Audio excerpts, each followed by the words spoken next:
নিজেকে বোকা মনে করাটাই ভালো। অনেকেই বলে, ও বোকা, ও হাবলা, ও পাগল, ওর কি কখনো ঘর সংসার হবে? হাবলা মানে কি জানেন? আমাদের বাগেরহাটের আঞ্চলিক ভাষায় হাবলা মানে বোকা। বোকা মানে বুদ্ধি কম, এরে হাবলা বলে। ও তো পাগল, ও কিভাবে সংসার করবে আর কিভাবে বাচ্চা পালবে? এই গানটা না বাপের বাড়ি শুনে এসেছি।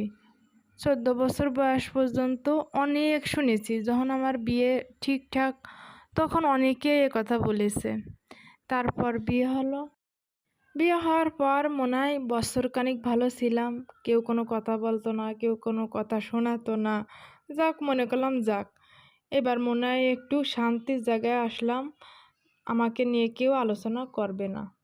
যাই হোক, কপাল জোরে একটা ভালো স্বামী পেয়েছি। আমি শহরে কখনো ওইভাবে থাকিনি বা চলাফেরা করিনি। করার সময়টা বা হয়ে উঠলো কই? মানুষ কলেজে যায়, মেসে থাকে বা বাইরে বাইরে তখন ঘোরে, তখন অনেক জ্ঞান বুদ্ধি, বাইরের সম্পর্কে অনেক কিছু জানে। তাদের মানুষ সম্পর্কে অনেক ধারণা হয়। আসলে আমার বাইরের জগৎ সম্পর্কে কোনো ধারণাই ছিল না।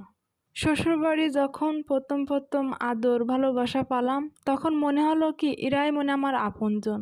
মনের সব কথা একেবারে খুলে বলা শুরু করলাম। আস্তে আস্তে দিন যায়, ততই গুতানি চেঁচানি কথা, মানুষের কটু কথা শুরু হয়। যাই হোক, এটা আমাদের পারিবারিক ব্যাপার। এ কথা বলতে গেলে অনেক কথা, এগুলো কথা আমি বলতে চাচ্ছি না। আসলে অনেক মেয়েরা দুঃখে কষ্টে কিন্তু আবেগে অনেক কথা বলে ফেলে, কিন্তু আমি মনে করি যে মেয়েটার পাশে যদি তার স্বামী সাপোর্ট করে, তাহলে দেখবেন সে মেয়েটা আর কোনো কথা বলবে না। মনে করবে যে যাই হোক না কেন, যে যাই বলুক না কেন, আমার স্বামী তো আমার পাশে আছে। ইনশাল্লাহ তাদের মধ্যে আমিও একজন। এই জন্য আমি এগুলো বলতেও চাই না, এগুলো আমি এখন মাথায়ও নিই না।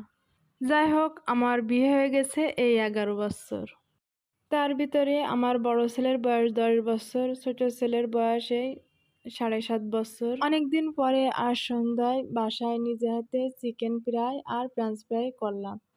আসলে আমার নিজের হাতে করাটা আমার বাচ্চারা অনেক পছন্দ করে। আমার বাসায় সবাই, খালি বাচ্চা না, সবাই খুব মজা করে খায়। যাই হোক, ফার্স্টে যাদের কথা বললাম, যারা বলতো বোকা পাগল, ও কিভাবে সংসার করবে, আসলে আমার বিয়ের পরপরই আমার 2টা বাচ্চা। এখন দেখা যাচ্ছে ওরা বলে, তুই কিভাবে 2টা বাচ্চা সামলাস, কিভাবে তোর 2টা বাচ্চা বড় হয়ে গেল, কিভাবে তুই মানুষ করলি, আমরা তো একটা নিয়ে পারি না।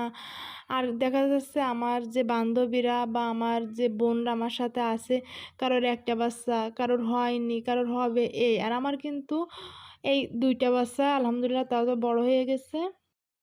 সবাই এই কথাগুলো কেন বলতো আগে, আপনাদের একদিন আমি শোনাবো। যাই হোক, আজ আমি আর কথা বাড়াতে চাচ্ছি না। সবাই ভালো থাকবেন। আল্লাহ হাফেজ।